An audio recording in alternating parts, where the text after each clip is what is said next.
In the corporate world, we are taught that merit is the ultimate currency. We believe that if we work harder, deliver more, and solve the complex problems others avoid, we'll be rewarded with upward mobility. But for those working under a narcissistic leader, the opposite is true.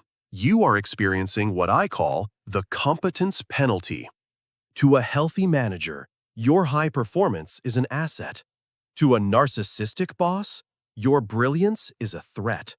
It's a mirror that reflects their own insecurities back at them, and they will shatter that mirror just to stop the reflection.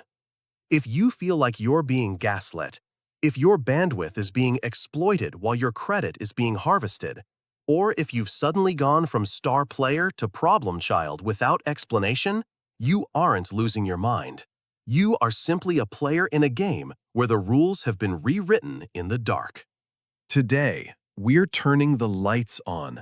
We aren't going to talk about healing or venting. We are going to discuss the counterplay.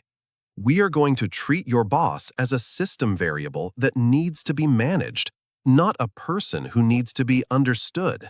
To defeat a narcissist, you must first understand their operating system. They don't navigate by ROI or team KPIs. They navigate by narcissistic supply. This is a mix of admiration, control, and most importantly, superiority. In the U.S. corporate structure, these individuals often hide behind the high-performance mask. They use a tactic known as DARVO, D-A-R-V-O, deny, attack, and reverse victim and offender. When you bring a legitimate project concern to their desk, they deny the issue exists. They attack your attention to detail or your commitment to the company culture. And finally, they reverse the roles, making you feel like the aggressor who is undermining their leadership. It's a psychological shell game. If you try to win by being right, you lose. The more facts you provide, the more ammunition you give them to twist. Metaphorically, you are trying to argue with a forest fire. You don't reason with the flames. You remove the fuel, and the fuel is your emotional reaction.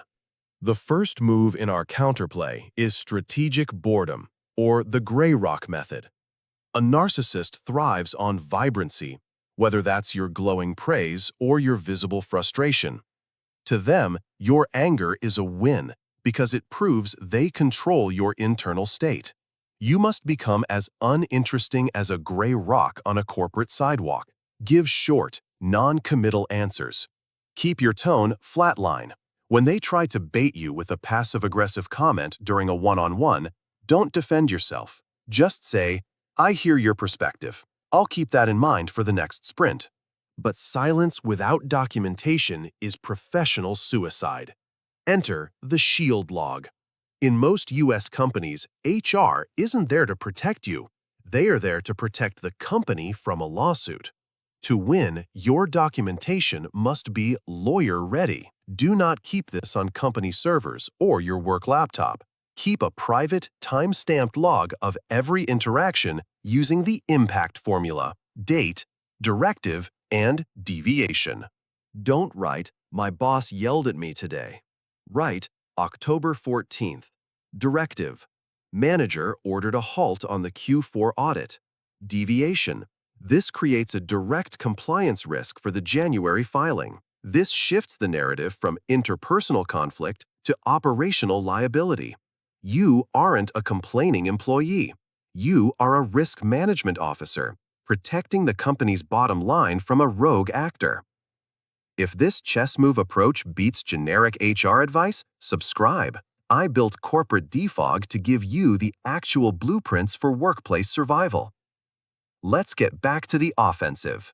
Now, we close the gray zone where narcissists hide. We use weaponized clarity through the P.M.S. email, the post-meeting summary. After every conversation, send a helpful recap. "Hi, boss. Just for my own alignment and to ensure we hit the Q3 targets, here is my understanding of the directives you gave me in our one-on-one. If I've missed anything, please let me know by EOD. Otherwise, I'll proceed with this roadmap. You've just built a digital cage.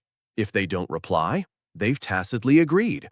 If they do reply with a change, they are now on the record. Next is the most difficult move, strategic praise. It sounds counterintuitive to feed the ego of the person holding you back, but in the corporate jungle, camouflage is a survival skill. If you are seen as an adversary, you are a target. If you are seen as an enabler of their brilliance, you become part of their inner circle where they feel safe. Praise them for things that actually benefit you. I really appreciated your insight on the project. It helped me streamline the workflow. You are effectively training them like a Pavlovian response, rewarding the behaviors that give you the bandwidth to actually do your job. There is a hard truth we must face. You cannot fix a narcissist. You can only manage them until you can outgrow them. While you are implementing these tactics, you must be conducting a silent search.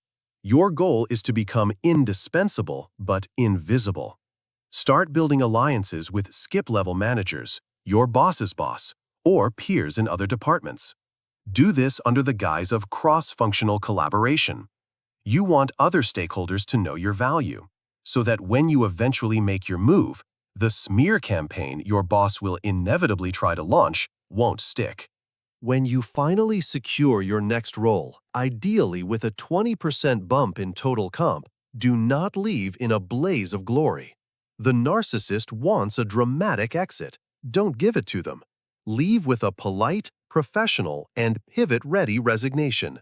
Your greatest revenge isn't a speech. It's the fact that 3 months after you leave, the department begins to crumble because the hidden engine, you, is gone. The bottom line, you are the CEO of your own career. Your boss is just a temporary vendor you've hired to provide you with a paycheck and a title.